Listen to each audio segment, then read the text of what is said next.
My name is Teddy and I'm currently ranked at Grandmaster 2 as a Cloak and Dagger main.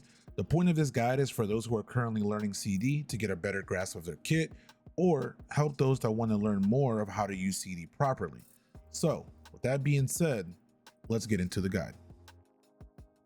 Alright, we're going to start off with Dagger's left click. It auto locks to a target which does 15 damage per shard, 16 healing per shard, and does an additional 16 healing AoE to those standing within 8 meters of the person you're currently healing.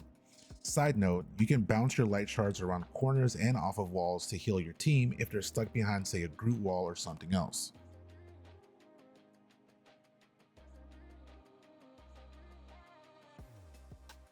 Next for Dagger, we're looking at her right click ability, Dagger Storm, which is a 5-meter healing bubble with an output of 55 heals per second to whoever stands inside of it, lasting 6 seconds on a 12-second cooldown.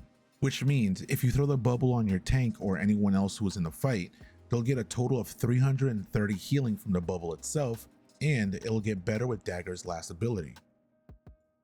And her last ability is Veil of Light Force, which shoots a window in a straight line, giving anyone on your team hit with it an instant heal of 45, a 15% heal boost for 4 seconds, and it's on a 12-second cooldown. Now that we've gone over the healing side of Cloak and Dagger, I think it's time we take a look at the offensive side of Cloak and Dagger with Cloak. Starting off with Cloak's ability is his left click, which does 75 damage per second with infinite ammo at a max range of 20 meters. Side note, just like Scarlet Witch, you don't have to be super accurate with your aim while in cloak form. Next for Cloak is his Dark Teleportation ability, which grants him and his allies within 10 meters invincibility, invisibility, and gives a movement boost, all for 2 seconds on a 12-second cooldown. Also, while in cloak form, Cloak can also fly into the air.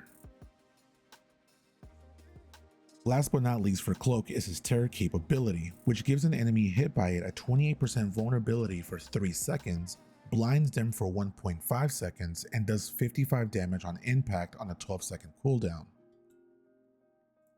Lastly, let's talk about their joint ability, their ult, Eternal Bond, which does 4 rapid dashes that do not stack, doing 30 damage per second, 250 heals per second, and each dash lasts for 8 seconds.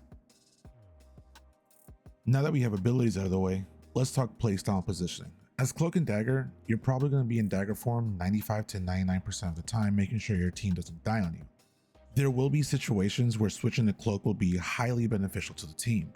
For example, if your tank is in a fight with the enemy tank, don't be afraid to throw down your bubble on your tank, switch to Cloak, hit the enemy tank with your Terror Cape, and help your tank chunk down the enemy tank.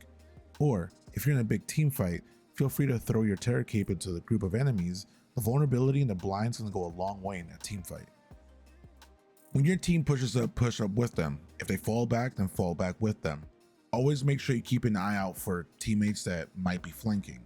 Sometimes it'll be hard for them to get back to your backline, but remember that as Cloak and Dagger, you can heal around corners with your left click.